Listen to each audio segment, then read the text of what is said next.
എൻ്റെ കൂടെ 2 പേരുണ്ട്. അവരെന്നെ ഒരു വെറൈറ്റിക്ക് ഇൻട്രൊഡക്ഷൻ പറയാൻ പോവാണ്. പറഞ്ഞോളൂ. ആങ്കർ ഇന്റർവ്യൂ അല്ല, ഇത് പ്രിപ്പയർ ചെയ്തിട്ടില്ല ഇൻട്രൊഡക്ഷൻ.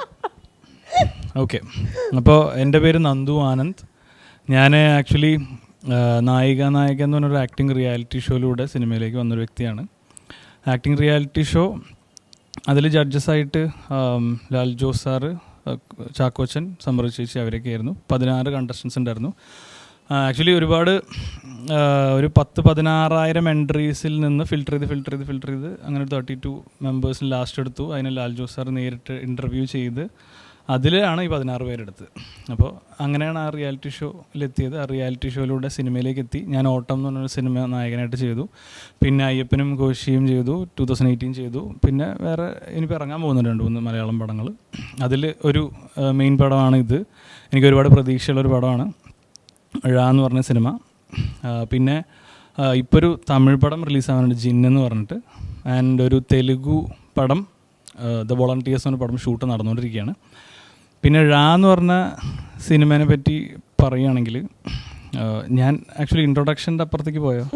പോയി. അപ്പോൾ ഇനിയിപ്പോൾ നൈറനെ കുറിച്ച് പറയട്ടെ, അതിന് ശേഷം ഞാൻ എൻ്റെ കാര്യങ്ങൾ പറയാം. ഇത് ഐശ്വര്യ പറഞ്ഞത് ഇന്റർവ്യൂവിന് ഇൻട്രൊഡക്ഷൻ കൊടുക്കാനാണ്, നമുക്ക് ഇൻട്രൊഡക്ഷൻ കൊടുക്കാനല്ലായിരുന്നു. അതെ അതെ, ഞാൻ കൊടുക്കുന്നില്ല. ഇല്ല, നന്ദുവേട്ടനെ കുറിച്ച് ഇൻട്രൊഡക്ഷൻ കൊടുത്ത സ്ഥിതിക്ക് ഞാൻ എന്നെക്കുറിച്ചും പറയാം. നൈറ നിഹാർ വയനാട്ടുകാരിയാണ്. ഒരു 2 മലയാളം മൂവി റിലീസായി. നേർച്ചപ്പെട്ടി, മാത്തുക്കുട്ടിയുടെ വഴികൾ എന്ന് പറഞ്ഞിട്ട്. ഇതെൻ്റെ 3ാമത്തെ മലയാളം മൂവിയാണ് ഴ. വളരെ പ്രതീക്ഷയോടെ കാത്തിരിക്കുന്നൊരു മൂവി തന്നെയാണ്. തമിഴിൽ അതുപോലെ അക്ക്, അതുപോലെ റബൽ എന്ന് പറഞ്ഞിട്ട് GV പ്രകാശ് നായകനായ 2 മൂവി റിലീസായി. ദെൻ മുന്നോട്ടുള്ള യാത്ര ഓൺ ഗോയിങ്. അപ്പോൾ ഈ മുന്നോട്ടുള്ള യാത്രയിൽ ഇപ്പോൾ 2 പേര് ഴായിലെത്തി നിൽക്കുകയാണ്. എങ്ങനെയാണ് രണ്ടാളും ഈ സിനിമയിലേക്ക് വരുന്നത്? ഞാൻ ഓട്ടം എന്ന് പറഞ്ഞൊരു സിനിമ ചെയ്തിട്ടുണ്ടായിരുന്നല്ലോ, ഫസ്റ്റ് ചെയ്ത സിനിമ നായകനായിട്ട്. അപ്പോൾ അതിൽ റൈറ്റർ ഉണ്ട്, സ്ക്രിപ്റ്റ് റൈറ്റർ രാജേഷ് എന്ന് പറഞ്ഞിട്ട്. അദ്ദേഹത്തിൻ്റെ ഫ്രണ്ടാണ് നമ്മുടെ ഈ സിനിമയുടെ ഡയറക്ടറായ ഗിരീഷ് PC പാലം. അപ്പോൾ ഇങ്ങനെ എനിക്ക് തോന്നുന്നു ഈ സിനിമ പ്ലാൻ ചെയ്തിട്ട് ഇവർ ഈ നായകനെ തപ്പി നടക്കുമ്പോൾ എനിക്ക് തോന്നുന്നു ഓട്ടം എന്ന് പറഞ്ഞ സിനിമ ഗിരീഷ് ഏട്ടൻ കണ്ടിട്ടുണ്ട് തോന്നുന്നുണ്ട്. അപ്പോൾ അങ്ങനെ രാജേഷ് ഏട്ടനെ വിളിച്ചിട്ട്, അങ്ങനെ ചാൻസ് ഉണ്ട്. അപ്പോൾ അങ്ങനെ ഗിരീഷ് ഏട്ടൻ രാജേഷ് ഏട്ടനെ വിളിച്ചിട്ട് അങ്ങനെ എൻ്റെ നമ്പർ ചോദിച്ച് അങ്ങനെ എന്നെ കോണ്ടാക്ട് ചെയ്യാണ് ചെയ്തത്. ഓട്ടം കണ്ടിട്ട് ഇതിലേക്ക് വിളിച്ചാണ്. ഓട്ടം തന്നെ സിനിമ ഈ രാജേഷ് ഏട്ടൻ വഴി എന്നെ വിളിച്ച് ഇങ്ങനെ സംസാരിച്ചാണ്. അപ്പോൾ ഞാൻ കഥ കേട്ടപ്പോൾ എനിക്ക് ഭയങ്കര ഇഷ്ടമായി തോന്നി. ലൈക്ക് ഞാൻ കൂടുതൽ ഇങ്ങനെ സ്റ്റോറി ഓറിയൻറ്റഡ് ഇല്ലെങ്കിൽ ഒരു പെർഫോമൻസ് ഓറിയൻറ്റഡ് പരിപാടികൾ എനിക്ക് അത്ര ഭയങ്കരമായിട്ടുള്ള സംഭവം എനിക്ക് ചെയ്യാൻ പറ്റിയത് ഈ ഴാലാണെന്ന് തോന്നുന്നുണ്ട് എനിക്ക്. അപ്പോൾ എനിക്ക് കഥ കേട്ടപ്പോൾ ഒരു വേറൊരു മൂഡ് പരിപാടി, നമ്മൾ ഇത്രയും ചെയ്തൊരു കൊമേഴ്ഷ്യൽ ടച്ച് അല്ലാത്ത വേറൊരു പരിപാടിയാണിത്. അപ്പോൾ എനിക്ക് കേട്ടപ്പോൾ നമ്മൾ ചെറുപ്പത്തിൽ കേൾക്കുന്ന കുറേ ഭയങ്കര കാമ്പുള്ള കഥകളൊക്കെ ഉണ്ടാവില്ലേ, അതുപോലത്തെ ഒരു കഥയൊക്കെ ആയിട്ട് തോന്നി. നമ്മളെന്താ പറയുക, നമ്മൾ ലൈക്ക് ഭയങ്കര മോഡേൺ പരിപാടിയൊന്നും അല്ലാതെ നമ്മൾ പണ്ട് കേട്ട നല്ല കഥകൾ, അങ്ങനത്തെ ഒരു പരിപാടിയായിട്ട് തോന്നി. ആൻഡ് എനിക്ക് നന്നായിട്ട് പെർഫോം ചെയ്യാനുള്ള, എനിക്ക് ഭയങ്കര ചലഞ്ചിങ് ആയിട്ട് തോന്നി റോള്. എനിക്ക് ഭയങ്കര ഈസി ആയിട്ട് നന്ദു എന്ന വ്യക്തിക്ക് നാളെ രാവിലെ വന്ന് പെർഫോം ചെയ്യാൻ പറ്റാത്ത കുറച്ച് സാധനങ്ങൾ ഇതിലുണ്ടെന്ന് എനിക്ക് തോന്നി. അപ്പോൾ അതിനുവേണ്ടി കുറച്ച് പണിയെടുക്കണം. അങ്ങനെ എനിക്കത് ഭയങ്കര സ്റ്റോറി കേട്ടപ്പോൾ ഭയങ്കര ഇഷ്ടമായി. പിന്നെ കാസ്റ്റ് ആൻഡ് ക്രൂ എനിക്ക് അത്യാവശ്യം നല്ല ക്വൈറ്റ് ഇൻട്രസ്റ്റിംഗ് ആയിരുന്നു. അപ്പോൾ അങ്ങനെ കഥ തന്നെയാണ് മെയിൻ. ഇതിൽ ഭയങ്കര ഇഷ്ടമായിരുന്നു. ഇതൊരു സുഹൃത്ത് ബന്ധത്തിൻ്റെ കഥയാണ്. ഈ പോസ്റ്ററിൽ അദ്ദേഹം ഉണ്ട് ബാക്കിലിരിക്കുന്നു. അപ്പോൾ ഇതിൽ ശരിയാണ്. ഒരു ആക്ച്വലി ഇത് എത്രത്തോളം അതിനെപ്പറ്റി പറയാൻ പറ്റുമെന്ന് എനിക്ക് അറിയില്ല കേട്ടോ. ഇനിയിപ്പോൾ പ്രൊഡ്യൂസർ ഡയറക്ടർ തന്നെ ചീത്ത പറയുന്നത് എനിക്കറിയില്ല. ഒരു കത്തിലൂടെ 2 സുഹൃത്തുക്കൾ ഒന്നിക്കുന്ന ഒരു പരിപാടിയാണത്. അതിലൂടെ മാത്രം പരിചയമുള്ള ഒരാൾക്കാർ നേരിട്ട് കണ്ടുമുട്ടി ആ ഒരു കത്തിലൂടെ ഭയങ്കര സ്ട്രോങ് ആയിരിക്കുന്ന ഒരു ബോണ്ടായിരിക്കും, വരുമ്പോഴും സ്ട്രോങ് തന്നെ ആയിരിക്കും. പിന്നെ അത് അതെ കാലക്രമേണ അതെ ഒരു ഫ്രണ്ട്ഷിപ്പിൻ്റെ എക്സ്ട്രീം വരെ എത്തും. അത് കാലക്രമേണ ഈ ഒരു സുഹൃത്ത് ബന്ധം ചില പ്രശ്നങ്ങളൊക്കെ ഉണ്ടാക്കും. അങ്ങനെയാണ് ഈ സിനിമ പോകുന്നത്. ഞാനിതിലേക്ക് വരുന്നത് നമ്മുടെ ഡയറക്ടർ സാറും പ്രൊഡ്യൂസർ സാറും രാജേഷ് ബാബു സാറും ഗിരീഷ് പി സി പല്ലൻ സാറും എന്നെ വന്ന് കാണുമായിരുന്നു. കണ്ട് സംസാരിച്ചു, കഥ പറഞ്ഞ്. ഇല്ല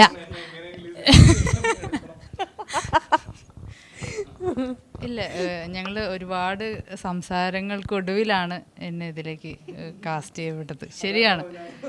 അല്ലല്ല, ഞാൻ അധികം സംസാരിച്ചിട്ടേ ഇല്ല.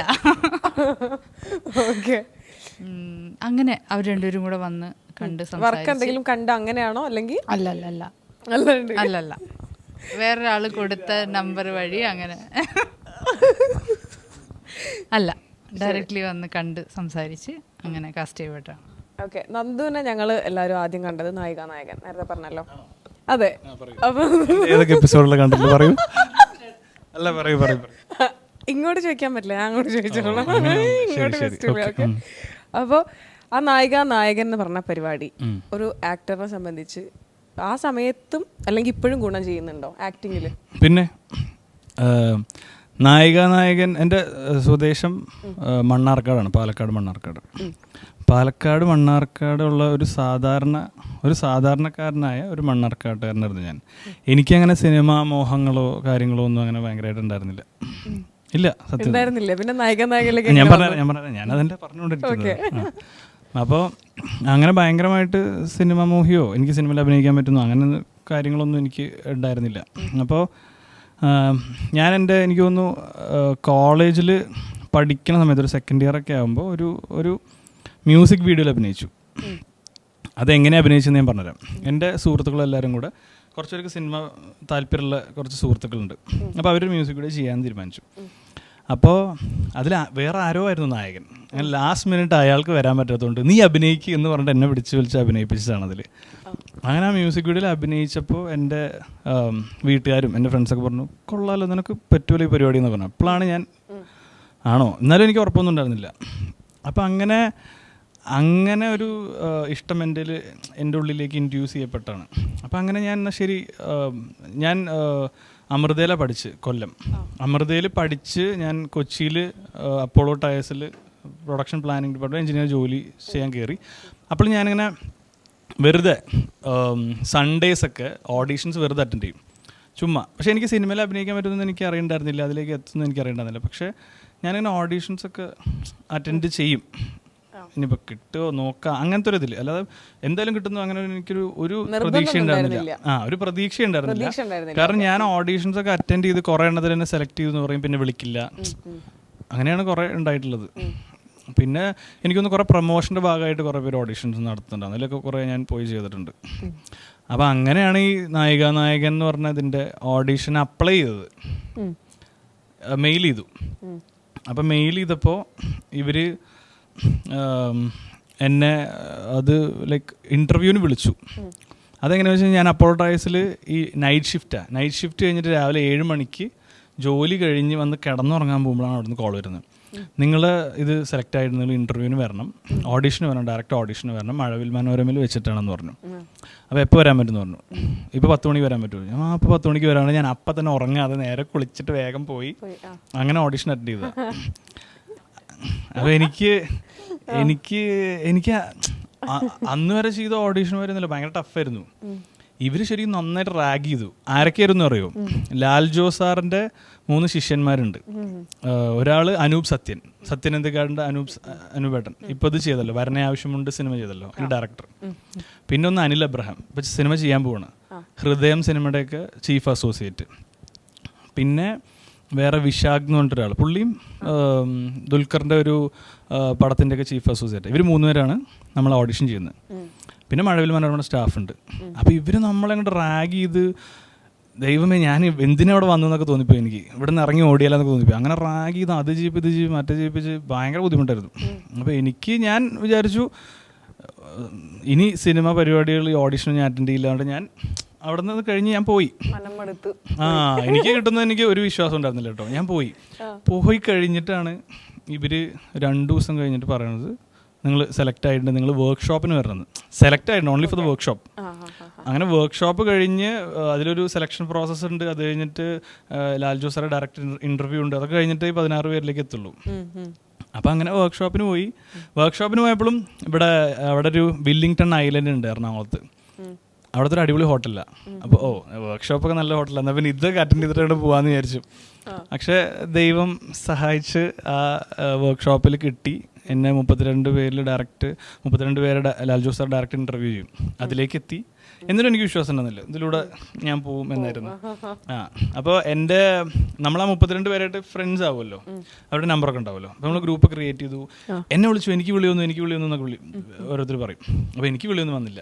ഞാൻ എനിക്ക് കിട്ടില്ല ലൈക്ക്. അപ്പോൾ എൻ്റെ ഉള്ളിൽ ഭയങ്കര അതിയായ ഒരു ആഗ്രഹം അപ്പോൾ വന്നിട്ടുണ്ടായിരുന്നു, ലൈക്ക് കിട്ടുമായിരിക്കാം എന്നുള്ളത്. എനിക്ക് കിട്ടില്ല എന്നുണ്ടെങ്കിലും എനിക്ക് ഭയങ്കര വിഷമമായി തുടങ്ങി. എല്ലാവരും വിളിച്ചു, എനിക്ക് കിട്ടില്ല. അപ്പം നാളെ മുതൽ വീണ്ടും അപ്പോൾ ജോലിക്ക് പോയി തുടങ്ങാം എന്നുള്ളൊരു ഇതിലേക്ക് എത്തിയിരിക്കുകയായിരുന്നു.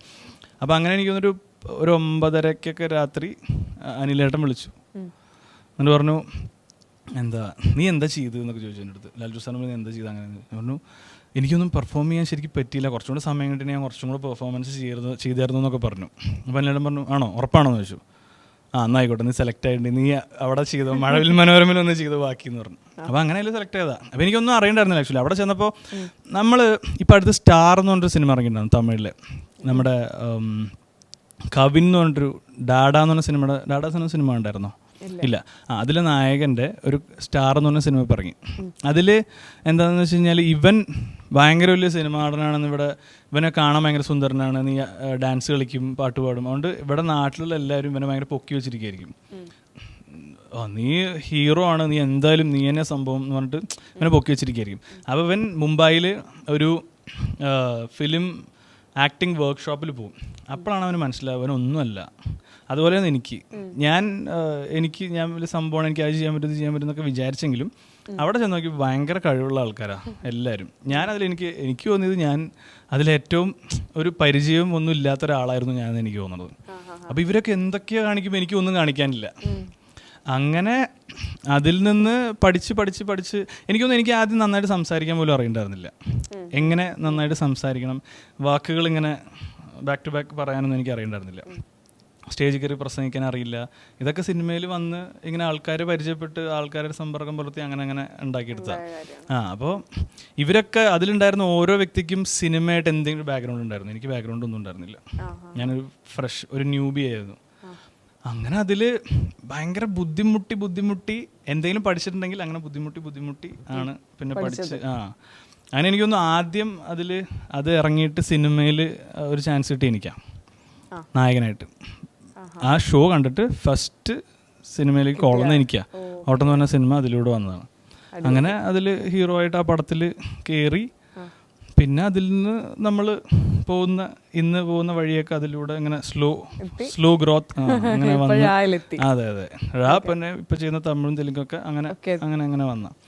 അപ്പൊ അതാണ് ലൈക്ക് ഒന്നും അറിയണ്ടായിരുന്നില്ല. ഇപ്പൊ ഞാൻ കുറച്ചൊക്കെ പഠിച്ച് കുറച്ചൊക്കെ എത്തിയെന്ന് തോന്നുന്നു. അതെ. അപ്പൊ അങ്ങനെ റാന്ന് പറഞ്ഞ സിനിമയെ പറ്റി ഞാൻ പറഞ്ഞില്ല. ഇതില് ബാലപാഠങ്ങളിലാണ് അപ്പൊ ഇപ്പോഴും. അതെ ബാലപാഠങ്ങളിലാണ് പിന്നെ ഉറപ്പായിട്ടും എല്ലാവരും അങ്ങനെ തന്നെ അല്ലേ. നൈറയൊക്കെ എന്തെല്ലാം പഠിച്ചോ? അല്ല, നൈറനോടൊരു ക്വസ്റ്റ്യൻ. എങ്ങനെ സിനിമയിലേക്ക് വരാൻ വേണ്ടി എന്താ എഫേർട്ട് എടുത്തത്? അതായത് ഫസ്റ്റ് എനിക്ക് സിനിമയിൽ അഭിനയിക്കണം എന്ന് തോന്നിയില്ലേ? തോന്നിയിട്ടുണ്ടെങ്കിലും ഇല്ലെങ്കിലും എങ്ങനെയാണ് ഇതിലേക്ക് വന്നത്? ഇല്ല, സിനിമയിലേക്ക് അഭിനയിക്കണം എന്ന് തോന്നിയിട്ടേ ഇല്ല. കാരണം അല്ല കൊറോണ സമയത്ത് സിനിമയിലേക്ക് വന്നൊരു വ്യക്തിയാണ് ഞാൻ. കാരണം ആ സമയത്ത് ചുമ്മാ വീട്ടിലിരിക്കുമ്പോഴാണ് ഇങ്ങനൊരു ഓഫർ വരുന്നത്. അതും എൻ്റെ ബൈക്ക് ഓടിക്കുന്ന വീഡിയോ കണ്ടിട്ട് വീണ്ടും മാത്രം വന്നൊരു അല്ല മാത്തുക്കുട്ടിയുടെ വഴികൾ എന്ന് പറഞ്ഞിട്ട് കൈലാഷിന്റെ മൂവി. സോ അതിലേക്ക് വരുന്ന ഒരു അല്ല ബൈക്ക് ഓടിക്കുന്ന വീഡിയോ കണ്ടിട്ടാണ് അങ്ങനെ ഒരു കോള് വരുന്നതും ഞാൻ പോയി ഡയറക്ടറെ കാണുന്നതും അങ്ങനെ ആ സിനിമയിലേക്ക് കാസ്റ്റ് ചെയ്യുന്നതും. മൂവിയിൽ അഭിനയിക്കണം എന്ന് ഒരാഗ്രഹം ഉണ്ടായിരുന്നില്ല. സിവിൽ സർവീസ് ആസ്പിറന്റ് ആയിരുന്നു. സോ അതിൻ്റെ ഇതിലങ്ങനെ പോവായിരുന്നു. കൊറോണ സമയത്ത് വീട്ടിൽ ചുമ്മാ ഇരിക്കുന്ന സമയത്താണ് ഇങ്ങനെ ഒരു ഇത് വന്ന് ശരി ഓക്കെ അങ്ങനെ പോയി ചെയ്യാം. എഫേർട്ട് ഇട്ടിട്ടില്ല. സംഭവം സിനിമയിലേക്ക് കയറാൻ വേണ്ടി ഒരു എഫേർട്ടും ഞാൻ ഇട്ടിട്ടില്ല. സിനിമയിലേക്ക് വരാനില്ല. എനിക്ക് കിട്ടിയ ക്യാരക്ടർ മാക്സിമം എന്നെ കൊണ്ട് സാധിക്കുന്നത് പോലെ നന്നായിട്ട് ചെയ്യാൻ ഞാൻ ശ്രമിക്കുകയും ചെയ്യും. ക്യാരക്ടറിനെ പറ്റി എന്താണ് പറയാനുള്ളത്? ഇതില് കൊള്ളാൻ പറ്റിയോ? ഇവർക്ക് പറ്റിയിട്ടില്ല. കാരണം എന്താണെന്നറിയോ, സാറ് പറഞ്ഞ് അത് എന്നെ ഇപ്പൊ റീസെന്റ് ആയിട്ട് നമ്മുടെ പ്രൊഡ്യൂസർ സാർ കാണാൻ വന്നപ്പോൾ പറഞ്ഞിട്ടുണ്ടായിരുന്നു. നമ്മുടെ ഡയറക്ടർ സാറിന് സംസാരിച്ച് പിന്നെ ഒരു 20 ദിവസത്തെ ഷൂട്ട് പറഞ്ഞിരുന്ന എൻ്റെ ക്യാരക്ടറിന് 3 ദിവസത്തെ ഷൂട്ടിലേക്ക് തിരിച്ചു കൊണ്ടുവന്നു എന്നുള്ളത്. അപ്പോൾ അത്രയും എൻ്റെ ക്യാരക്ടർ ഇതൊരു ഫ്രണ്ട്ഷിപ്പ് ബേസ്ഡ് സ്റ്റോറിയാണ്. സോ 2 സുഹൃത്തുക്കളുടെ സ്റ്റോറിയാണ്. അപ്പോൾ അതിൽ ഒരു ക്യാരക്ടർ എന്ന് വെച്ചാൽ ഇമ്പോർട്ടൻ്റ് ആണോന്ന് വെച്ചാൽ ഇമ്പോർട്ടൻ്റ് ആണ്, എന്നാൽ അല്ലേന്ന് വെച്ചാൽ അല്ല. അത് ഒരു 2 ഫ്രണ്ട്സിൻ്റെ നല്ല ഡീപ്പായിട്ടുള്ള റിലേഷൻ കാണിക്കുന്ന ഒരു മൂവിയാണ്. സോ അതിൽ അവരുടെ ഫ്രണ്ട്ഷിപ്പുമായിട്ട് കണക്ഷൻ വരുന്ന ഒരു പോയിന്റ്, അതാണ് എൻ്റെ ക്യാരക്ടർ. സോ എനിക്കൊരു മോളും ഉണ്ട്. ഇദ്ദേഹം എൻ്റെ ഹസ്ബൻഡായിട്ടാണ്. സോ ഒരു കാമുകിയാണ്, ഒരു ഭാര്യയാണ്, ഒരു അമ്മയാണ് അതിലെൻ്റെ ക്യാരക്ടർ. അമ്മയായിട്ടുള്ള സമയം ഉണ്ടായിട്ടില്ല. ഡയറക്ടർ സാർ അപ്പത്തേക്കും പൊക്കളാൻ വേണ്ടി പറഞ്ഞു. അപ്പോൾ നീതി പുലർത്തിയില്ലേ ആ ക്യാരക്ടറിനോട്? ഓക്കെ. എന്തൊക്കെയോ ഇതിനു വേണ്ടി വർക്കൗട്ട് ചെയ്തു വീട്ടിൽ എന്ന് പറഞ്ഞല്ലോ. ഇതിന് വേണ്ടിയിട്ടോ? ഇതിന് വേണ്ടിയിട്ട് വർക്കൗട്ട് ചെയ്യാന്ന് പറഞ്ഞു കഴിഞ്ഞാൽ കോഴിക്കോടൻ ഭാഷ പഠിച്ചു. കോഴിക്കോട് ഭാഷ എനിക്ക് കോഴിക്കോട് ഭാഷയിൽ സംസാരിക്കാറിയാം. കോഴിക്കോടൻ ഭാഷയിൽ അന്ന് നന്നായി സംസാരിക്കുമായിരുന്നു. അങ്ങനെയാണോ? അല്ലല്ല, അന്ന് ഞാൻ പറഞ്ഞുതരാം. ഞാന് പറയാൻ പോകുന്ന ഒന്ന് ആ സ്ലാങ്ങില് ഒന്ന് സംസാരിക്കാൻ പറ്റും? ആണോ? ഇപ്പൊ ഞാൻ ചോദിച്ചതിനുള്ള മറുപടി. ഞാൻ അന്ന് നന്നായിട്ട് കോഴിക്കോടൻ ഭാഷ സംസാരിക്കുമായിരുന്നു. അന്ന് എന്താന്ന് വെച്ച് കഴിഞ്ഞാൽ ഡയറക്ടർ ഗിരീഷ് ചേട്ടനോടും ഇതിന്റെ പ്രൊഡക്ഷൻ കൺട്രോളറുണ്ട് സുദീപ് PC പാലം, ഇവരുടെ അടുത്ത് 2 പേരടുത്തും ഫ്രീക്വന്റ് കോണ്ടാക്ട് ഉണ്ടായിരുന്നു. ഞാൻ ഇപ്പൊ കോഴിക്കോട് സ്ലാങ്ങിലല്ല സംസാരിക്കുന്നത്, ഞാൻ അതിലേക്ക് വരാം. അല്ല, അവരുടെ അടുത്ത് ഫ്രീക്വന്റ് കോണ്ടാക്ട് ഉണ്ടായിരുന്നു. അവരുടെ അടുത്ത് സംസാരിച്ച് എനിക്ക് തോന്നുന്നൊരു ആദ്യം നമ്മൾ പ്ലാൻ ചെയ്ത ഡേറ്റിൽ നിന്ന് ഒരു 10-20 ദിവസം തള്ളി സിനിമ. അപ്പോൾ ആ സമയം ഞാൻ ഇവരോട് നന്നായിട്ട് സംസാരിച്ച് കോഴിക്കോടൻ ഭാഷ അന്ന് നന്നായിട്ട് സംസാരിക്കുമായിരുന്നു. നിങ്ങൾ എൻ്റെ അടുത്ത് കോഴിക്കോടൻ ഭാഷയിൽ സംസാരിക്കാം, നമുക്ക് സംസാരിക്കാം. എന്തെല്ലാം വിശേഷം? എന്താ കഴിച്ചു ഉച്ചക്ക്? കോഴി ബിരിയാണി കഴിച്ച്. ആരെ വാങ്ങിക്കൊണ്ടെന്ന്? പ്രൊഡ്യൂസറെ വാങ്ങിക്കൊണ്ടെന്ന് ആണോ? എനിക്ക് തന്നില്ലല്ലോ. ഞാൻ കുറച്ച് ലേറ്റ് ആയി. കോഴിക്കോട് മാഷ അല്ലട്ടാ, ഓളാണ്ട് മാറ്റിയിരുത്തിക്കളാ. ഇല്ലല്ല, ഇജ്ജ് കോഴിക്കോട് മാഷ എന്നല്ല സംസാരിക്കുന്നേട്ടാ, അല്ലേ? ഏകദേശം ഒക്കെ ആയെന്ന് തോന്നുന്നു അല്ലേ? അപ്പൊ അതാണ് മെയിൻ ആയിട്ട് വർക്ക്ഔട്ട് ചെയ്തത്. ഭാഷ പഠിക്കാനാണോ? ഭാഷ പഠിച്ചു. പിന്നെ സ്ക്രിപ്റ്റ് ഡയലോഗ് ലൈക്ക് എല്ലാം കുറച്ച് സബ്റ്റിലായിട്ട് ചെയ്യാൻ വേണ്ടി പഠിച്ചു. നമ്മൾ അഭിനയിക്കുമ്പോൾ നമ്മൾ എല്ലാം കുറച്ച് സബ്റ്റിലാക്കണം. ആക്ടിങ് അങ്ങനത്തെ ഒരു പരിപാടിയാണ് ഇതിൽ ചെയ്തിട്ടുള്ളത്. അതെ. അപ്പോൾ ഈ ഗിരിയേട്ടനാണെന്നുണ്ടെങ്കിലും മണികണ്ഠൻ ചേട്ടനാണ്. ഇവർ രണ്ടുപേരിൽ നിന്നും, അത് മാത്രമല്ല ഇതിൽ വേറെ കുറേ ആക്ടേഴ്സ് ഉണ്ട്. സന്തോഷ് കീഴാറ്റൂർ, രാജേഷ് ശർമ്മ. എനിക്കൊന്നും അവരായിട്ടൊന്നും ഭയങ്കര ഒരു കോമ്പിനേഷൻ എനിക്കില്ല. കോമ്പിനേഷൻ എനിക്ക് ഏറ്റവും കൂടുതൽ മണികണ്ഠൻ ആചാര്യായിട്ടാണ്. എനിക്ക് അഭിനയത്തിൻ്റെ കുറേ അധികം പാഠങ്ങൾ പഠിപ്പിച്ചു തന്നൊരു സിനിമയാണിത്. എനിക്ക് കുറേ കാര്യങ്ങൾ മണികണ്ഠൻ ചേട്ടൻ പറഞ്ഞു തന്നിട്ടുണ്ട്. ആദ്യത്തെ 2-3 ദിവസം കഴിഞ്ഞപ്പോൾ പുള്ളി പറഞ്ഞു, നീ ഇങ്ങനെയല്ല അങ്ങനെ ചെയ്യുന്നൊക്കെ പറഞ്ഞു. എനിക്ക് കുറേ നല്ലൊരു എക്സ്പീരിയൻസ് ആണ്. അയാൾ നാടകമാണ് പുള്ളിയുടെ ബേസ്. അതുപോലെ ഗിരീഷ് ചേട്ടനും നാടകമാണ് ബേസ്. അപ്പോൾ ഇവർ രണ്ടുപേരിൽ നിന്നും എനിക്ക് കുറേ കാര്യങ്ങൾ പഠിക്കാൻ പറ്റിയെന്നാണ് എനിക്ക് വിശ്വാസം. ഞാൻ ചെയ്തിട്ടില്ല. ഞാൻ കോമഡി സ്കിറ്റുകൾ ചെയ്തിട്ടുണ്ട് കേട്ടോ സ്കൂളിൽ. പക്ഷെ അതും നാടകം രണ്ടാണല്ലോ. അപ്പോൾ എനിക്ക് അതിൻ്റെ നല്ലൊരു ഗുണം ഉണ്ടായിട്ടുണ്ട് ഈ സിനിമയിൽ. എനിക്ക് നല്ല പ്രതീക്ഷയുണ്ട്. എന്തെങ്കിലും ആക്ടിങ് വർക്ക്ഷോപ്പോ അങ്ങനെ എന്തെങ്കിലും റിഹേഴ്സൽ ക്യാമ്പോ അങ്ങനെ എന്തെങ്കിലും ഉണ്ടായിരുന്നു ഈ സിനിമയിൽ? കാരണം ഇത് മൊത്തം നാടകക്കാരായതുകൊണ്ട് ഈ പറഞ്ഞ എല്ലാവരും ഒരുമിച്ച് കൂടിയിട്ടുള്ളൊരു സ്ക്രിപ്റ്റ് വായന അങ്ങനെ എന്തെങ്കിലും നടന്നിട്ടുണ്ടായിരുന്നു? എനിക്ക് സ്ക്രിപ്റ്റ് റീഡിങ് സെഷൻ ഉണ്ടായിരുന്നു കംപ്ലീറ്റ് ആയിട്ട്. ഞാനും മണികണ്ഠൻ ചേട്ടനും ഗിരീഷ് ചേട്ടനും പ്രൊഡ്യൂസറും ഉണ്ടായിരുന്നു. ഞങ്ങൾ എല്ലാവരും ക്യാമറമാനും ഉണ്ടായിരുന്നു. അപ്പോൾ നമ്മൾ എനിക്കൊന്ന് 2 ദിവസം മുമ്പ് 1 ദിവസം മുമ്പ് വന്ന് അതിൻ്റെ ഒരു സ്ക്രിപ്റ്റ് റീഡിങ് സെഷനും പരിപാടിയൊക്കെ ഉണ്ടായിരുന്നു. ഞാൻ പറഞ്ഞില്ലേ, ആദ്യം ഈ സിനിമ നടക്കാനിരുന്ന തീയതിയിൽ നിന്ന് ഒരു 20 ദിവസം തള്ളിയിട്ടാണ് ഇത് ഷൂട്ട് തുടങ്ങിയത്. അപ്പോൾ അന്നൊരു റീഡിങ് സെഷൻ ഉണ്ടായിരുന്നു. ഈ സിനിമ തുടങ്ങുന്നതിന് മുമ്പ് ഒരു ദിവസം ഒരു റീഡിങ് സെഷനും പരിപാടിയൊക്കെ ഉണ്ടായിരുന്നു. കാര്യം നമുക്ക് നന്നായിട്ട് മനസ്സിലാക്കണ്ടേ. ഞാനൊരു കാര്യം പറയാം. എൻ്റെ അടുത്ത് മണികണ്ഠൻ ചേട്ടൻ പറഞ്ഞൊരു സംഭവം, നീ ഇപ്പോൾ ഒരു ഡയറക്ടർ ചിലപ്പോൾ ഇതാണ് ഡയലോഗ്, ഇതാണ് സീന്, നീ ഇവിടെ വരണം, ഈ പോയിന്റിൽ നിൽക്കണം, ഇന്നയാൾ സംസാരിക്കുന്നതാക്കണം, പോകണം. ഇതൊക്കെ ഡയറക്ടർക്കൊരു കാര്യങ്ങൾ ബേസിക് പെട്ടെന്ന് പറഞ്ഞു തരുള്ളൂ. പക്ഷെ നീ അത് മനസ്സിലാക്കേണ്ടതെന്ന് വെച്ച് കഴിഞ്ഞാൽ ഈ ഡയലോഗ് മാത്രമല്ല, ഈ സീൻ മാത്രമല്ല, ഈ സീനിൻ്റെ മുന്നേ ഇത് സീനായിരുന്നു, ഈ സീൻ കഴിഞ്ഞിട്ട് ഇത് സീനാണ്, ഈ കഥാപാത്രം അയാളുടെ ഒരു ഹിസ്റ്ററി എന്താണ്, അതൊക്കെ നമ്മൾ നമ്മുടെ മനസ്സിൽ നമ്മൾ ഓൾറെഡി നമുക്കൊരു ജഡ്ജ്മെൻ്റ്, ഒരു പരിപാടി വേണം. അപ്പോൾ അതിനൊരു എക്സാമ്പിൾ മുമ്പ് പറഞ്ഞ സംഭവം എന്താണെന്ന് വെച്ച് കഴിഞ്ഞാൽ, 6-ാം തമ്പുരാൻ എന്ന സിനിമയിൽ ലാലേട്ടൻ അഭിനയിക്കുമ്പോൾ ആ സ്ക്രിപ്റ്റ് ജസ്റ്റ് വായിച്ച് ഡയറക്ടർ പറയുന്ന ഒരു പരിപാടിയല്ല. 6-ാം തമ്പുരാൻ ആരാണ്, അയാളുടെ കുട്ടിക്കാലം എന്താണ്, അയാളുടെ അച്ഛൻ എന്താണ്, അയാൾ വളർന്നു വന്ന സാഹചര്യം എന്താണ്, അയാളുടെ അപ്പൂപ്പൻ എന്താണ്, ഇതൊക്കെ തലയിൽ വെച്ചിട്ടാണ് ഈ ഒരു സംഭവം ഈ മോഹൻലാൽ ക്രിയേറ്റ് ചെയ്തിട്ടുള്ളത്. അപ്പം അങ്ങനെ ചെയ്താലേ, ഇല്ലെങ്കിൽ നമ്മളായി പോവും. നമ്മൾ അങ്ങനെ ഒരു ഹോംവർക്ക് നമ്മൾ ചെയ്യണം. അപ്പം അതാണ് ഞാൻ പറഞ്ഞത്, ഇതിലിങ്ങനെ കുറച്ച് പരിപാടികൾ ഒക്കെ ഉണ്ടായിരുന്നു. അങ്ങനെ നമ്മൾ ഇപ്പോൾ ഐശ്വര്യ ചിലപ്പോൾ ഒരു കാര്യം ചെയ്യുന്ന പോലെ ആയിരിക്കില്ല വേറൊരാൾ ചെയ്യുക, അല്ലേ? ഐശ്വര്യ ഒരു കാര്യം കേട്ട് കഴിഞ്ഞാൽ റിയാക്ട് ചെയ്യുന്ന പോലെ ആവില്ല ചിലപ്പോൾ നൈറ ചെയ്യുക. അപ്പോൾ ലൈക്ക് അങ്ങനെ ഓരോ കഥാപാത്രങ്ങൾക്ക് വ്യത്യാസം ഉണ്ടാവുമല്ലോ. അപ്പോൾ നമ്മളത്, ഇപ്പം നമ്മൾ ഈ ഡയലോഗ് കറക്റ്റ് തെറ്റാതെ പറയുന്നത് മാത്രമല്ലല്ലോ, ചിലപ്പോൾ അതിൻ്റെ എക്സ്ട്രാ, ചിലപ്പോൾ ഈ നമ്മുടെ ഇതിലൊക്കെ ഡയലോഗ് പറയുന്ന ഡയലോഗല്ല കേട്ടോ, ഒരുപാട് ഇംപ്രവൈസ് ചെയ്തിട്ടുണ്ട്. ഇല്ലാത്ത ഡയലോഗുകൾ പറയും, ചിലപ്പോൾ ഇല്ലാത്ത എക്സ്പ്രഷൻ എടുക്കും. അപ്പോൾ ഈ ഔട്ട് ഓഫ് സിലബസ് പോകുമ്പോൾ അതിനും റിയാക്ട് ചെയ്യാൻ പറ്റണം. അതിന് റിയാക്ട് ചെയ്യണമെങ്കിൽ എന്താണ് കഥാപാത്രം എന്നറിയണം, എന്താണ് ഇയാളുടെ ഒരു ഗ്രാഫ്, എന്താണ് ഇയാളുടെ ചെറുപ്പം മുതലേ ഇയാളുടെ ഒരു, അതെ. അപ്പോൾ അങ്ങനെ ഒരു വ്യക്തമായൊരു ഗ്രാഹ്യം വേണം. അപ്പോൾ ഇതൊക്കെ എനിക്ക് അറിയണ്ടായിരുന്നില്ല. ഇതൊക്കെ എനിക്ക് പറഞ്ഞു തന്നത് ഈ സിനിമയിൽ വന്ന് ഇതിൽ ഇവരൊക്കെയാണ്. നാടകത്തിൽ പൊതുവെ ഫോളോ അപ്പ് ചെയ്യുന്ന കാര്യങ്ങളാണ് ഇതൊക്കെ. നാടകം ചെയ്യൂ ആണല്ലേ? ഓക്കെ പറയൂ. എന്നിട്ട് എന്തൊക്കെയുണ്ട് വിശേഷം നാടകത്തിന് പേര്? പഠിക്കുന്ന സമയത്ത് പഠിക്കുന്ന പറഞ്ഞാൽ ഞാൻ PG ചെയ്തത് ഞാൻ തിയേറ്ററാ, അപ്പൊ അതുകൊണ്ട് കുറച്ചൊക്കെ അറിയാം. അതെ. അപ്പൊ ഇത് കഴിഞ്ഞിട്ട് എന്തെങ്കിലും പരിപാടികൾ ചെയ്യോ?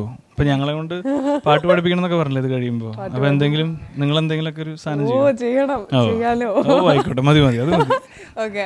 പിന്നെ ഇപ്പം മലയാള സിനിമയിൽ ആ ക്യാരക്ടർ ഞാൻ ചെയ്തിട്ടുണ്ടായിരുന്നെങ്കിൽ എനിക്കത് ചെയ്യാമായിരുന്നു, അയ്യോ എനിക്ക് ചെയ്യണം എന്ന് കൊതി തോന്നിയേ ഒരു ആക്ട്രസിന്റെ ഭാഗത്ത് നിന്ന് നോക്കുകയാണെങ്കിൽ ആര് ചെയ്തത്, ആക്ടറിന്റെ ഭാഗത്ത് നിന്നാണെങ്കിൽ ആര്, ഏത് സിനിമ? ആലോചിക്കാൻ സമയം വേണമെന്ന് എനിക്ക് മനസ്സിലായി. എന്നാലും അല്ലെങ്കിൽ 1-2 പറയാം. ഇല്ല, നമുക്ക് എല്ലാം തോന്നും കേട്ടോ. എല്ലാം തോന്നുന്നു പറഞ്ഞാൽ എനിക്ക് കുറച്ചുകൂടെ ബോൾഡ് ആയിട്ടുള്ള ക്യാരക്ടർ ചെയ്ത ഏതെങ്കിലും സിനിമ ഉദാഹരണം പറയൂ. ഈ സിനിമയിൽ പാർവതി ചെയ്ത പോലെ അങ്ങനെ ഞാനൊരു വാണി വിശ്വനാഥൊക്കെ ചെയ്യുന്ന ഒരു ഇൻസ്പെക്ടർ, അല്ലെങ്കിൽ പഴയ എന്നുള്ളതല്ല, ഇപ്പോഴാണെങ്കിലും ഒരു IPS officer, maybe civil സർവീസുമായിട്ട് പോയതുകൊണ്ടായിരിക്കാം മേ ബി അങ്ങനെ ഒരു തോട്ട് എനിക്കങ്ങനെ. അക്ക് എന്ന് പറഞ്ഞിട്ട് മൂവിയിൽ തമിഴിൽ പോലീസ് ഓഫീസറായിട്ട് ചെയ്തിട്ടുണ്ട്. അത് അപ്പൊ അങ്ങനെയുള്ളൊരു ക്യാരക്ടർ, ബോൾഡ് ആയിട്ടുള്ള ക്യാരക്ടർ. സിനിമകൾ ഏതെങ്കിലും എനിക്ക് ചെയ്യണമായിരുന്നു എന്ന് തോന്നിയതുണ്ടോ എന്നാണ് എന്റെ ചോദ്യം. ഇല്ല, നമുക്ക് ഇപ്പൊ ഞാൻ പറയാ, ഇപ്പൊ നന്ദുവിന് വേണേ പറയാം, ആടുജീവിതം ഞാൻ പൃഥ്വിരാജിന്റെ ആ ഒരു റോള് ചെയ്ത കൊള്ളായിരുന്നു എന്ന് എനിക്ക് തോന്നിയിട്ടുണ്ട് എന്ന് പറയാ. അത് പറയണ്ട കേട്ടോ, ഇനി വേറെ പറഞ്ഞാൽ മതിയെ. അങ്ങനെ അതെനിക്ക് എടുത്താ പോന്നു എനിക്ക് തോന്നുന്നില്ല കേട്ടോ. അതിന് ഒരുപാട് ഇത് വേണം. അതിന് ലൈക്ക് ഒരുപാട് എക്സ്പീരിയൻസും കേപ്പബിലിറ്റി ഒക്കെ വേണം. എനിക്ക് തോന്നുന്നില്ല അതെനിക്ക് എടുത്താൽ പോന്നു എനിക്ക് തോന്നുന്നില്ല. പക്ഷേ ഏതോ ഒന്നും ഇപ്പൊ മനസ്സിൽ വിചാരിച്ചില്ലേ പറയാൻ വേണ്ടി വന്നേ? ഞാൻ പൃഥ്വിരാജ് എന്ന് പറഞ്ഞ വ്യക്തിയുടെ ഒരു ഡൈ ഹാർഡ് ഫാനാണ്. ഞാൻ അദ്ദേഹം ചെയ്ത എല്ലാ സിനിമകളിലും അദ്ദേഹം പണ്ട് ചെയ്ത സിനിമകളൊക്കെ അതുപോലത്തെ സിനിമകൾ ചെയ്യണമെന്ന് ആഗ്രഹിക്കുന്ന ഒരു വ്യക്തിയാണ്. അദ്ദേഹത്തിന്റെ അനിയനായിട്ടാണ് ഞാൻ അയ്യപ്പനെ കുറിച്ച് അഭിനയിച്ചത്. അദ്ദേഹത്തിന്റെ ഇനിയുള്ള സിനിമകളിലൊക്കെ കൂടെ ഒരു അനിയനായിട്ട് അഭിനയിക്കാനുള്ള എല്ലാ സിനിമകളിലും റോൾ കിട്ടിയാലും ഞാൻ പോയി അഭിനയിക്കും. അപ്പോൾ പുള്ളി ചെയ്ത സിനിമകളൊക്കെ എനിക്ക് 1-2 പറയണം. എന്റെ ചോദ്യത്തിന് 2 ഉത്തരം തന്നില്ല. 1-2 എനിക്ക് പുള്ളി പുതിയ മുഖം എന്ന് പറഞ്ഞ സിനിമ ചെയ്തിട്ടുണ്ട്. അതെനിക്ക് ഫൈറ്റ് ഭയങ്കര താല്പര്യമാണ്. അതെ. അപ്പൊ എനിക്ക് ഫൈറ്റ് ഭയങ്കര താല്പര്യമുള്ളതാണ്. എനിക്ക് പുതിയ മുഖം അങ്ങനത്തെ ആ കഥാപാത്രം ചെയ്താൽ കൊള്ളാമെന്നുണ്ട്. പിന്നെ കൊറേ അദ്ദേഹത്തിന്റെ എല്ലാ സിനിമകളും ഉണ്ടോ? അത് നൈറയാണ് കാസ്റ്റ് ചെയ്യപ്പെട്ടു എന്ന് പറയുമ്പോ തന്നെ നമുക്ക് വിചാരിച്ചൂടെ ഏകദേശം. അതെന്താ പറയാ, ആ പൊലിമ കണ്ടില്ല ഫേസില്. അതാണ് നൈറ പറയട്ടെ എന്ന് പറയാനുള്ള കാരണം എന്താണെന്നറിയോ? ഞാൻ പറയുമ്പോ ഇങ്ങനെ അടുത്തിരുത്തിട്ട് ഉണ്ടോ എന്നുള്ള അത് പ്രേക്ഷകരോടുള്ളൊരു ചോദ്യമാണ്. നന്ദു ആനന്ദിന് പൃഥ്വിരാജിന്റെ ചായ ഉണ്ടോ? തമ്പനയിൽ കിട്ടിയോ? ഉണ്ടോ? കേട്ടോ. അപ്പൊ അങ്ങനെ കുറച്ച് ചായ ഉണ്ട്. ആണല്ലേ. ഞാൻ ആക്ച്വലി രാജുവേട്ടന്റെ ശബ്ദം ഇമിറ്റേറ്റ് ചെയ്യും. ആണോ? ഒന്ന് കേൾപ്പിക്കോ? ഇവിടെ പറയണോ? നമുക്ക് ലാസ്റ്റ് ചെയ്താ പറയും. ലാസ്റ്റിലേക്ക് പക്ഷെ പറയണം, ലാസ്റ്റിലേക്ക് ഓർക്കണേ. ഇപ്പം അഭിനയിച്ചിട്ടുണ്ടെന്ന് എനിക്കറിയാം. വേറെയും കുറെ ആർട്ടിസ്റ്റുകളുണ്ട്. അപ്പൊ നന്ദു എന്ന് പറഞ്ഞ ആക്ടർ ഇപ്പം അമ്മയായിട്ട് അഭിനയിച്ച, ഞാൻ അമ്മയായിട്ട് അഭിനയിച്ചിട്ടില്ല, കംപ്ലീറ്റ് ചെയ്യാൻ സമ്മതിക്കും. അമ്മയായിട്ട് അഭിനയിച്ച അജിത ചേച്ചിനെ കുറിച്ച് ആ ഒരു എക്സ്പീരിയൻസ്. നല്ല അജിത ചേച്ചി എന്തെങ്കിലും കമ്മീഷൻ തന്നിട്ടുണ്ടോ ചോദ്യം ചോദിക്കാൻ വേണ്ടിട്ട്? ഇല്ല, കറക്റ്റാ ചോദ്യം ചോദിക്കുന്നുണ്ടല്ലോ. അല്ല, അതാണ് കോ ആർട്ടിസ്റ്റ് കുറെ പേരുണ്ട്. അതിൽ കൂടുതൽ അടുപ്പമുള്ള സീനുകളില്ലേ അല്ലെ? അമ്മ മകൻ ബന്ധം. അമ്മ മകൻ ഉണ്ട്, അച്ഛൻ മകൻ ബന്ധമുണ്ടോ? ഉണ്ട്. നമ്മളെ വീട്ടില് കോഴിക്കോട് ഈ ലൈക്ക് വീട് കോഴിക്കോട്, വീടും പരിസരമായിട്ട് ബന്ധപ്പെട്ട് കുറെ സീനുകളും കാര്യങ്ങളൊക്കെ ഉണ്ട്. അപ്പോൾ എല്ലാവരും തിയേറ്റർ ബാക്ക്ഗ്രൗണ്ടാണ് കേട്ടോ. അമ്മയായിട്ട് അഭിനയിച്ചാണെങ്കിലും എനിക്കൊന്ന് ചേട്ടനായിട്ട് അഭിനയിച്ച പുള്ളിയും തിയേറ്റർ ബാക്ക്ഗ്രൗണ്ട് ആണെന്ന് എനിക്ക് തോന്നുന്നു. അതെ, അങ്ങനെ തന്നെയാണ്. എനിക്ക് തിയേറ്ററായിട്ട് ബന്ധം ഉണ്ടായിരുന്നില്ല. നൈറയ്ക്ക് എന്തോ ബന്ധം ഉണ്ടായിരുന്നില്ലേ? ഇല്ല, ഒരു നൈറയ്ക്ക് ബന്ധമില്ല. യെസ്. അപ്പോൾ അത് എനിക്ക് കോഴിക്കോട് എന്ന് പറഞ്ഞു കഴിഞ്ഞാൽ എനിക്ക് ഭയങ്കര ഇഷ്ടമുള്ള സ്ഥലമാണ് ആക്ച്വലി. കോഴിക്കോടിലെ ആൾക്കാരെയൊക്കെ എനിക്ക് ഭയങ്കര ഇഷ്ടമാണ്. കാരണം നല്ല നല്ല മനസ്സാണ്. ഞാൻ പഠിക്കുന്ന സമയത്ത് ഇവിടെ എനിക്ക് 2 സുഹൃത്തുക്കളുണ്ട്. ഇവിടെ വടകര കോഴിക്കോടൊക്കെ 2 സുഹൃത്തുക്കളുണ്ട്. അപ്പോൾ ഇവരുടെ വീട്ടിൽ വന്നു കഴിഞ്ഞാൽ നമ്മളെ നല്ല ശരിക്കും സ്വന്തം വീട് പോലെ തോന്നും. അവരുടെ മോനാണെന്ന രീതിയിൽ നമുക്ക് ഭക്ഷണം തരലും അങ്ങനെ ഭയങ്കര സൽക്കാരമൊക്കെയാണ്. പിന്നെ നമ്മൾ ഒരു സ്ഥലത്തോട്ട് പോകുമ്പോൾ കോഴിക്കോട് ഏട്ടാ ഇന്ന സ്ഥലം എവിടെയെന്ന് വെച്ച് കഴിഞ്ഞാൽ അവർ ചിലപ്പോൾ നമ്മുടെ കൂടെ വരുമായിരിക്കും. എന്നിട്ട് നമ്മളവിടെ കൊണ്ടാക്കിയിട്ട് ഇതാണ് മോനെ സ്ഥലം എന്നിട്ട് അവർ പോകുള്ളൂ. പുറത്തുള്ള ആൾക്കാരൊന്നും അങ്ങനെയല്ല. അല്ല, കോഴിക്കോട്ടുകാർ നല്ല ആൾക്കാരാട്ടോ. അപ്പോൾ എനിക്ക് ഈ ക്രൂവിലുള്ള എല്ലാവരും ഭയങ്കര പ്രിയപ്പെട്ട ആൾക്കാരാണ്. എല്ലാവരും നല്ല നല്ല സ്വഭാവമുള്ള ആൾക്കാരായിരുന്നു. നല്ല അടിപൊളി ഭക്ഷണം തരും ഡെയിലി. അതെ, ക്രൂ മെമ്പേഴ്സ് അടിപൊളിയായിരുന്നു. ഡെയിലി ഓരോ ദിവസം രാത്രി ഓരോ സ്പെഷ്യൽ ഭക്ഷണങ്ങളൊക്കെ, കക്ക, കരിമീൻ പൊള്ളിച്ചത്, അങ്ങനെ ഓരോ സംഭവമൊക്കെ തരുമായിരുന്നു. നല്ല രസമായിരുന്നു എന്തായാലും ആക്ച്വലി. അപ്പോൾ എനിക്ക് കോഴിക്കോട് ഭയങ്കര ഇഷ്ടമായതുകൊണ്ട് എനിക്ക് നല്ലൊരു അറ്റ്മോസ്ഫിയർ ആയിരുന്നു. എൻ്റെ വീട് ഷൂട്ട് ചെയ്ത് ആ വീട് ഭയങ്കര രസമായിരുന്നു. ഒരു പഴയ തറവാടായിരുന്നു. അതിന് മച്ചും കാര്യങ്ങളും ഒക്കെയുള്ള അങ്ങനത്തെ ഒരു തറവാടായിരുന്നു. അപ്പോൾ അതിൽ അമ്മയുടെ അഭിനയിച്ച് അജിത് ചേച്ചി, അവരും തിയേറ്റർ ആർട്ടിസ്റ്റ് തന്നെയാണ്. അവർ നെയ്മർ എന്ന് പറഞ്ഞ സിനിമ ചെയ്തിട്ടുണ്ട്, ഗ്രേറ്റ് ഇന്ത്യൻ കിച്ചൺ, ഇപ്പോൾ ഏതൊക്കെ സിനിമകൾ ചെയ്തുകൊണ്ടിരിക്കുന്നത്. നല്ല ആർട്ടിസ്റ്റാണ്. അപ്പോൾ അച്ഛൻ കുറച്ചധികം പ്രായം ചെന്ന ഒരു വ്യക്തിയാണ്. പുള്ളി കുറച്ച് അസുഖമൊക്കെ ആയിട്ട് കിടക്കുകയാണ്. അച്ഛന് കുറച്ച് ചുമയും പരിപാടി അങ്ങനെയൊക്കെയാണ്. അപ്പോൾ അധികം ഡയലോഗുകളില്ല, എന്നാൽ പറയുന്ന ചില ഡയലോഗുകൾ ഭയങ്കര അടിപൊളിയാണ്. അത് നിങ്ങൾ സിനിമ കാണുമ്പോൾ മനസ്സിലാവും. ചില ഡയലോഗുകൾ കുറച്ച് പറയുള്ളൂ എങ്കിലും ഭയങ്കര കോമഡിയാണ് അത്. അപ്പോൾ നല്ലൊരു അറ്റ്മോസ്ഫിയർ ആയിരുന്നു. എനിക്ക് ഭയങ്കര ഇഷ്ടമായി ആ വീടും ചുറ്റുപാടും. ഞങ്ങളെല്ലാവരും കോസ്റ്റ്യൂമൊക്കെ ഇട്ട് മേക്കപ്പ് ഒക്കെ ചെയ്ത് അപ്പോൾ അവർ അജിത് ചേച്ചി അമ്മയായിട്ട്, പിന്നെ അച്ഛനായിട്ട്, എൻ്റെ ചേട്ടനായിട്ട്, പിന്നെ എൻ്റെ ചേച്ചിയായിട്ട് അഭിനയിച്ച് ലക്ഷ്മിപ്രിയ എന്ന് പറഞ്ഞ ബിഗ് ബോസിലൊക്കെ ഉള്ളവർ, അവരും ഞങ്ങളെല്ലാവരും ഇങ്ങനെ ഇരുന്നിട്ട് അവിടെ കാര്യങ്ങൾ ചർച്ച ചെയ്യുമ്പോഴൊക്കെ നല്ലൊരു രസമായിരുന്നു. ആർട്ടിസ്റ്റുകൾ ഹെൽപ്പ് ചെയ്തിട്ടുണ്ടോ? അതായത് അവർ അറിഞ്ഞോ അറിയാണ്ടോ? അവര് ഹെൽപ്പ് ചെയ്യുമല്ലോ, പിന്നല്ലാതെ അവരുടെ റിയാക്ഷനിൽ നിന്ന് അങ്ങനെ തന്നെയാണ്. അതെല്ലാപ്പോഴും അങ്ങനെ തന്നെയാണ്. ഓപ്പോസിറ്റ് ആൾ ഒരു റിയാക്ഷൻ തന്നിട്ടില്ലെങ്കിൽ നമ്മൾ ഡൗൺ ആയി പോകും. എപ്പോഴും ഓപ്പോസിറ്റുള്ള ആൾ നല്ല റിയാക്ഷൻ തരുമ്പോൾ നമ്മളെ പെർഫോമൻസ് നമ്മൾ വിചാരിക്കുന്ന അപ്പുറത്തേക്ക് കയറിപ്പോവും. ഇംപ്രവൈസ് ചെയ്യുന്നൊക്കെ അങ്ങനെയാണ്. ഇപ്പം ഞാനും മണികണ്ഠൻ ചേട്ടനും അങ്ങനെ തന്നെയാണ് ചെയ്തിട്ടുള്ളത്. സീൻ നമുക്ക് പറഞ്ഞു തരും. നമ്മൾ അതിലെ ഡയലോഗുകൾ മാത്രമല്ല, ചിലപ്പോൾ എന്തെങ്കിലും കയ്യിൽ നിന്ന് കിട്ടും. ഞാൻ മണികണ്ഠൻ ചേട്ടൻ ഇടയ്ക്ക് ഓരോന്ന് കയ്യിൽ നിന്ന് ഇടുമ്പോൾ ആദ്യം എനിക്ക് അതിന് റിയാക്ട് ചെയ്യാൻ പറ്റില്ല. പിന്നെ ഞാനത് പഠിച്ചു. പുള്ളി പരിപാടി ഇങ്ങോട്ട് ഇടുമ്പോൾ ഞാനവിടെ തിരിച്ചും അങ്ങോട്ടും ഓരോന്ന് ഇട്ട് കൊടുക്കും. പിന്നെ സീൻ വേറെ അതൊരു ഓർഗാനിക്കായിട്ട് സീൻ വളരുമ്പോൾ ഭയങ്കര രസമായിരിക്കും സീൻ കാണാൻ. നൈറയ്ക്ക് എന്താ തോന്നിയത് കോ ആർട്ടിസ്റ്റുകളെ പറ്റിയിട്ട്? ഇപ്പം എന്നെ, മണികണ്ഠൻ ചേട്ടനെ, വേറെ ആരൊക്കെയാ കൂടെ അതിൽ അഭിനയിച്ചത്? കൊച്ച് എന്തെങ്കിലും പഠിക്കാൻ പറ്റുമോ ബാക്കിയുള്ള ആരുടെയെങ്കിലും അടുത്തുനിന്ന്? എന്തെങ്കിലും ഇല്ല, അങ്ങനെയല്ല. നമ്മൾ ഏതൊരു സീനും, ഇപ്പോൾ ഇതല്ല വേറൊരു സെറ്റിലാണെങ്കിൽ പോലും, അപ്പോൾ നന്ദോടൻ പറഞ്ഞ പോലെ തന്നെ ബാക്കിയുള്ള ക്യാരക്ടേഴ്സിൻ്റെ കയ്യിൽ നിന്ന് അവർ സീനിൽ പെർഫോം ചെയ്യുന്നതിനനുസരിച്ച് നമുക്ക് നമ്മളുടെ സീനും നമ്മുടെ ക്യാരക്ടറിനെയും കയറ്റി കൊണ്ടുപോകാൻ പറ്റും. നമ്മുടെ ഇമോഷൻസ്, നമുക്ക് എക്സ്പ്രഷൻസ് എല്ലാം നന്നായിട്ട് നമുക്ക് ഇംപ്രവൈസ് ചെയ്യാൻ പറ്റും. അതിൽ ഞാനും അക്സെപ്റ്റ് ചെയ്യുന്നു. കാരണം എന്ന് വെച്ചാൽ എനിക്കും തോന്നിയൊരു വിഷയമാണത്. ഒരു ആളുടെ കൂടെ നമ്മൾ കോപ്പയറിൻ്റെ കൂടെ ചെയ്യുമ്പോൾ ഇപ്പം ഞങ്ങളാണെങ്കിലും സീൻസ് ഇല്ല, ഞങ്ങൾക്ക് സോങ് ഒക്കെ നന്നായിട്ട് തന്നെ നമ്മൾ ചെയ്തു അല്ലേ. ആ മൂവി ഒരു ഫ്രണ്ട്ഷിപ്പിന് നന്നായിട്ട് വാല്യൂ കൊടുക്കുന്ന ആൾക്കാർക്കൊരു ബ്രില്യൻറ്റ് എക്സ്പീരിയൻസ് ആയിരിക്കും. ശരിക്കും വ്യത്യസ്തമായ ഒരു എക്സ്പീരിയൻസ് തന്നെയായിരിക്കും. കാരണം ഈ രണ്ട് ക്യാരക്ടറും ഇപ്പം നന്ദുവേട്ടൻ പറഞ്ഞതിൽ തന്നെ മണികണ്ഠേട്ടനിൽ നിന്ന് വാങ്ങിച്ചു, മണികണ്ഠേട്ടനിൽ നിന്ന് അറിഞ്ഞു, പറഞ്ഞു തന്നു. കൂടുതൽ വന്നതും മണികണ്ഠേട്ടനാണ്, ശ്രദ്ധിച്ചതെന്ന് എനിക്കറിയില്ല. അപ്പം കൂടുതൽ വരാൻ കാരണമുണ്ട്. കാരണം എന്ന് വെച്ചാൽ ഇവർ രണ്ടുപേരും നന്നായിട്ട് അടിച്ചടിച്ച് നിൽക്കുന്ന ക്യാരക്ടർ എന്ന് വേണമെങ്കിൽ പറയാം. സിനിമയിൽ രണ്ട് ക്യാരക്ടറും നന്നായിട്ട് അങ്ങോട്ടും ഇങ്ങോട്ടും കൊടുത്തും വാങ്ങി നിൽക്കുന്ന ക്യാരക്ടേഴ്സാണ്. അപ്പം അടിപൊളിയാണ്. വിഷ്വൽ ട്രീറ്റ് ആയിരിക്കും ഇത്. ശരിക്കും ഓഡിയൻസിന് ഒരു വിഷ്വൽ ട്രീറ്റ് തന്നെ ആയിരിക്കും.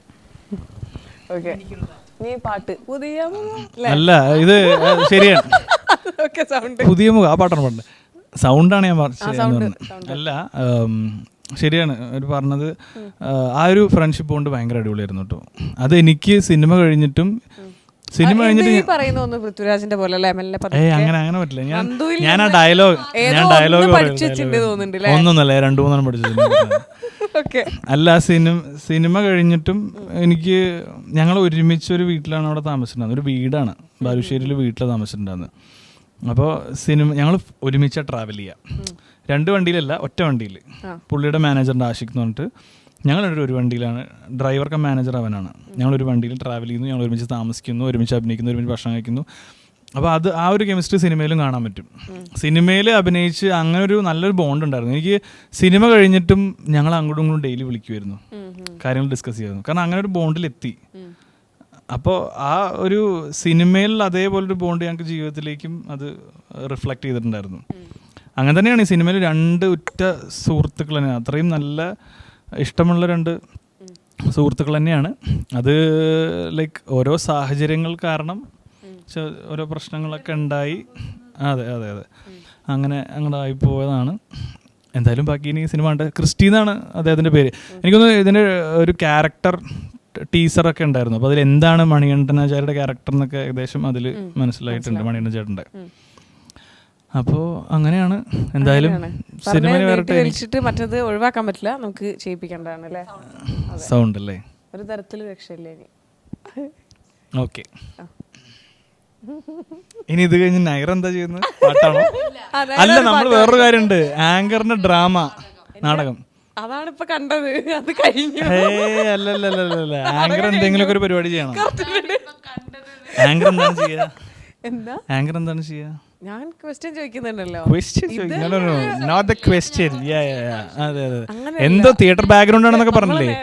തിയേറ്റർ ബാക്ക്ഗ്രൗണ്ട് ആണെന്ന് പറഞ്ഞില്ലേ? എന്തെങ്കിലും ഞങ്ങളെ ഇംപ്രസ് ചെയ്യാൻ, ഓഡിയൻസിനെ ഇംപ്രസ് ചെയ്യാൻ എന്തെങ്കിലും പരിപാടി ചെയ്യണം. ഓഡിയൻസ് വന്നല്ലേ, നന്ദുവേട്ടനേക്കാളും മുമ്പ് ഞങ്ങൾ വന്നതല്ലേന്ന്. ഇടയിൽ ട്രാക്ക് ഇട്ടത് കേട്ടില്ല.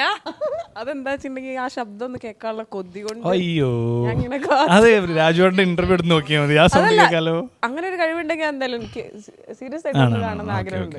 ശരി, ഞാനിത് പറയും. ഞാനത് പറഞ്ഞു കഴിഞ്ഞു കഴിഞ്ഞാൽ ഐശ്വര്യ മറ്റേ ഇത് ചെയ്യണം, തിയേറ്റർ ബാക്ക്ഗ്രൗണ്ടിൽ എന്തെങ്കിലും. ശരി, ഞാനെന്തായാലും ചെയ്യാം. പുതിയ മുഖം എന്ന് പറഞ്ഞ സിനിമയിലെ ഡയലോഗ് ഞാൻ പറയാം. താളം കൊട്ടി മാത്രം ശീലിച്ചൊരു ശുദ്ധ ബ്രാഹ്മണനാണ് ഞാൻ. എൻ്റെ കാലിൻ്റെ താഴെ ഇപ്പം നിന്റെ നെഞ്ചു പിടക്കുന്ന താളവാ. ഞാൻ ആഞ്ഞൊരു ചവിട്ടിയാ കച്ചേരിക്ക് കൊട്ടി നിൽക്കുന്നത് പോലെ ഇതും നിലയ്ക്കും. ഈ കളി ഇന്നത്തേക്ക് നിർത്തിക്കണം. ഇതിനി കളിച്ചാ നമ്മൾ ഒരാളെ ഉണ്ടാവും, അത് നീ ആയിരിക്കല്ല. ഞാനിപ്പോൾ അടുത്ത് ഈ ഡയലോഗ് ഞാൻ റീലിൽ എന്തോ കണ്ടിട്ടുണ്ടായിരുന്നു. കൊള്ളാം, അടിപൊളി. Thank you. ഇനി നൈറേനെ കൊണ്ട് പാട്ട്. തഴുകുന്ന നേരം പൊന്നിതളുകൾ കൂമ്പുന്ന മലരിൻ്റെ നാണം പോലരികത്തു നിൽക്കുന്നു നീ. തഴുകുന്ന നേരം പൊന്നിതളുകൾ കൂമ്പുന്ന മലരിൻ്റെ നാണം പോലരികത്തു നിൽക്കുന്നു നീ. ഒരു നാടൻ പാട്ടായിതാ, ഒരു നാടൻ പ്രേമത്തിൻ്റെ നിലയ്ക്കാത്ത പാട്ടായിതാ. കടൽ തിരയാടുമീ തീമണലിൽ കാതിൽ തേൻ മഴയായി പാടുകാറ്റേ കടലേ. അടിപൊളി, കൊള്ളാം. ഇത്രയും സമയം തമാശകളും കളിയും ചിരിയുമായി എൻ്റെ കൂടെ ഉണ്ടായിരുന്നത് നന്ദു, നൈറ. അപ്പം എന്തായാലും തിയേറ്ററിൽ പോയി തന്നെ എല്ലാവരും കാണണം.